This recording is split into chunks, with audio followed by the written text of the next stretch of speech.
Welcome back to Living Local. It's time to check in with Movie Mike for what's new in theaters. Mike Schultz, arts editor for the River City Reader, back with us for a preview of some of the new movies that are already in theaters and a preview of the ones opening up this week. Indeed. Alrighty. Yeah. Well, you had a successful weekend last weekend. I did pretty well. 3 out of 3. That might be a new never record. happens. I know. Yeah, seriously. You know me. That never happens. Batting 100. All right. Well, let's start with the one we started with last week, Stuber. Stuber. Okay. Stuber is kind of a blast, I got to admit. It looks like a terrible action buddy comedy with Kumail Nanjiani and Dave Bautista. Dave Bautista plays an officer with the LAPD who is on the hunt after some vicious drug lords, like you do in most of these movies.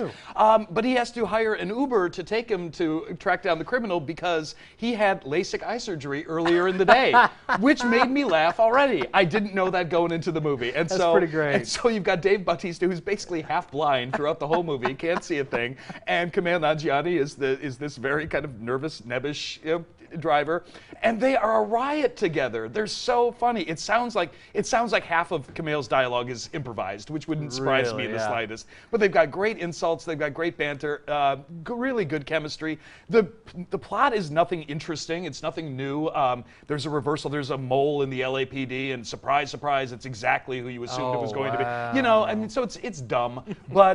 Man, but their chemistry between the two, and it was funny. I laughed all throughout this thing. It was great. It was 90 minutes long. It was perfect. So. Yeah, I was super happy with it. Kumail Nanjiani, let alone, is just I feel like one of the new comedic geniuses. Seriously, kind of a star, there's you know what I mean? nothing he's not great in. The Big Sick was amazing. Silicon Valley, he's great. Oh man, and then Dave Bautista just has that that deadbeat kind of or deadpan. I mean, it's since Guardians, it's about time. We need to get him a franchise just for himself because he's so good. That's awesome. I'm glad you liked it. I'm going to check that one out. Check it out. It's great fun. Alrighty, I don't know if I'll check this one out, but you said it was good. Okay, but Crawl. Yeah, but I'm biased because I love killer alligator movies. So it's a very Crawl. specific genre. This has, if possible, an even simpler plot than Stuber. This is a Category 5 hurricane taking place in Florida, and a young collegiate woman who's one of the heads of the swim team, conveniently enough, goes to her hometown to get her dad, who is not answering his phone calls and not responding. And so she goes to the family home. She finds Dad, and for the next hour and 20, basically,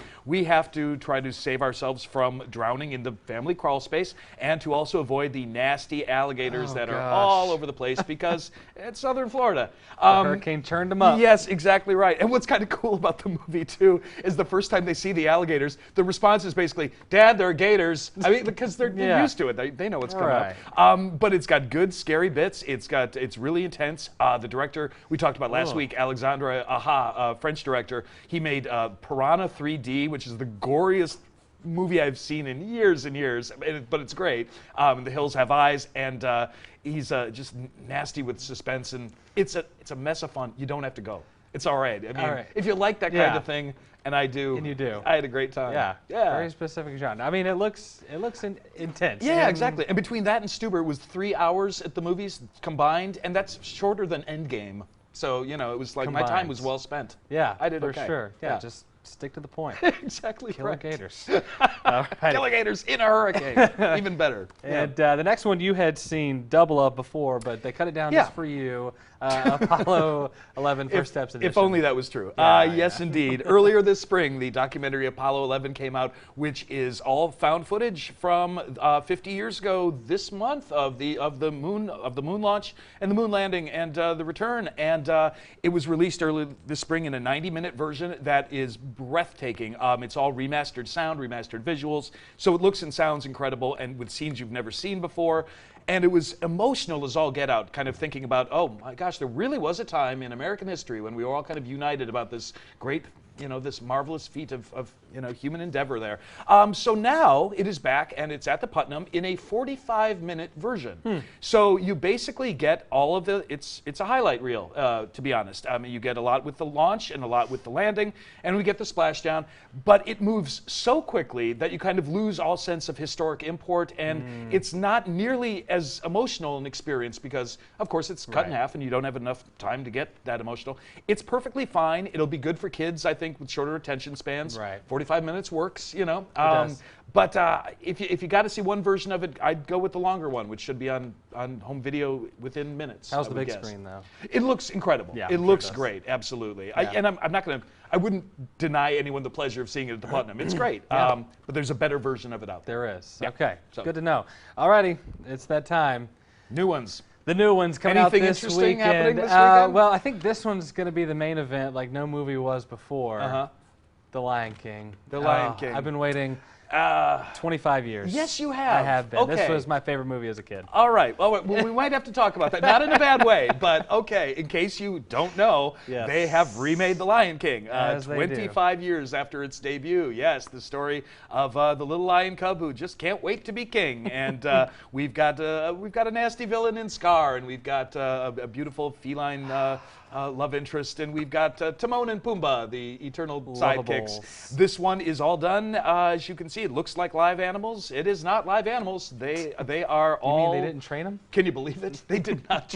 They didn't train the wildebeests. Oh, yeah, gosh. unbelievable. It looks incredible. It does. It has an incredible vocal cast. You've got Donald Glover and you've got Beyonce and James Earl Jones reprising his role from Thank '94, goodness. and you've got John Oliver and Seth Rogen and Billy Eichner and Shoot on and old on and on. EGF4. And it's The Lion King. I don't know if it's at all necessary, but we'll find out. It might make $1 or $2. I think it'll stick around for a while. So. They can make plenty of dollars, that's Yes. for sure. Yeah. Okay, so now why are you so excited, loving the first one so much? Why do you need to see it in this format? I think just seeing it kind of real life and nostalgia. Okay. That's all it is. That's it's cool. pure nostalgia, which I think the critics so far aren't super on board with it. I think because I've heard a lot of it shot for shot, but Yeah. as a fan of the movie growing up, that's kind of what I want. You know what I Okay. mean? Don't change up my movie too much. That's totally Yeah. fine. I You get know, that. I just so- I don't know. I guess, and I'm just tired. We just had Aladdin, and we've got Little Mermaid coming up, and we've got Moana coming up, and we've got Mulan coming up, and it's like, oh, just leave it alone. I think they're taking a break after this one for at least a year or a year and a half. Okay, But we'll see. true. There's a lot of property out there, There we can is. turn into live action. Live action. They got to worry about Star Wars. Right. Kind of December or something. That's true. Yeah, that's true. Is that coming up soon? Alrighty. Lion King will still be playing when it's there. Probably. Yeah. Still doing pretty well. We'll see. I guess we'll both review it next week, so stay tuned. Fair enough. Yes. Alrighty. The next up is a movie I think everyone's just even more anticipating, The Art of SelfDefense. I'm more anticipating it personally. Yes, this is a dark comedy with Jesse Eisenberg called The Art of SelfDefense. Jesse Eisenberg plays an insecure, vaguely hostile nerd. So, a stretch for Jesse Eisenberg, who gets attacked by a group of motorcycle riders and gets beaten up pretty badly and says, I don't want to take it anymore. And so he goes down to his local dojo and he meets a very charismatic and yet borderline crazy sensei who gets him involved in the art of self-defense. And eventually it turns into kind of, if I'm getting it right, kind of an exploration of toxic masculinity where Jesse Eisenberg takes things a little bit too far and it's no longer defense so much as offense. But it could be kind of fun. It's, dark comedies are kind of always welcome. It's kind of in the vein of Fight Club, which is, an iconic movie that I personally dig quite a bit. And Eisenberg, he does one thing, but he does it really well, I think. I'm still not bored of him after, playing the same role for 15 years, roughly. So, yeah. Alessandro Nivola plays the sensei, and he's always great. So, yeah, I'm looking forward to it. We'll see how it goes. Yeah, absolutely. And really, I think it should be a pretty good movie. A lot of twitching, a lot of There will be a lot of twitching, yes. Pretty rapid A lot of Lex Luthor-isms, I guess, going on there. So, yeah, we'll see. Social networky things going on. Hey, I'm on board. I think it's fine. That's Jesse Eisenberg. All righty. That's right. Sounds good enough. And one more movie. This one is in Iowa City film scene, so you got to take a little bit of a drive to see it. But Wild Rose. Well, first of all, Iowa City's film scene, always worth the drive if you get a is. chance. Fantastic venue there. Yes, they have a new one called Wild Rose. This is the tale of a young mother of two from Glasgow, Scotland, who is just getting out of prison. Her kids have been living with her mom. She takes a job as a cleaning woman, but what she really wants to do is be a Nashville country music sensation, hallelujah. as they all do in Scotland. And so it is kind of a rags to riches tale of this young woman who starts performing in saloons and karaoke establishments and wants her star to rise. She's got an amazing voice, based on the previews at least. And her name, the star in question, is a young woman named Jessie Buckley. She's also in that Chernobyl HBO miniseries. Yes, she is. Yes, and you've got Julie Walters from Educating Rita and Billy Elliot, Oscar nominee, and you've got Sophie Okonedo, who's a great, beautiful Oscar nominee as well. It could be fun. It could certainly be worth the drive. I'm looking forward to it already. And the music sounds great, you know? I can't wait to hear about it. I mean, I love me some country music now, but I'm hoping I get a chance to go up there and see it. It's been a while since I've been to a film scene, and I miss it terribly. So, yeah, absolutely. And she was one of those in Chernobyl. You haven't had the chance to see it Not yet. Nope. Which you should. Phenomenal, I will. phenomenal. She did a fantastic job. Very heart-wrenching story there, and so it could be good to see her as a mom. Yeah. Heart-wrenching stuff there too. And she's going to sing this time. And she's going to sing. Put her in Lion King.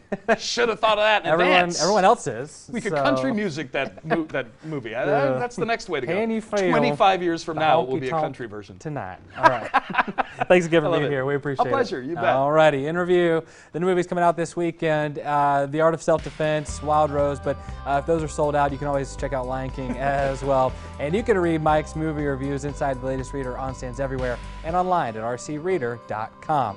We'll have all these posted on rquadcities.com, and we're back with more Living Local after this.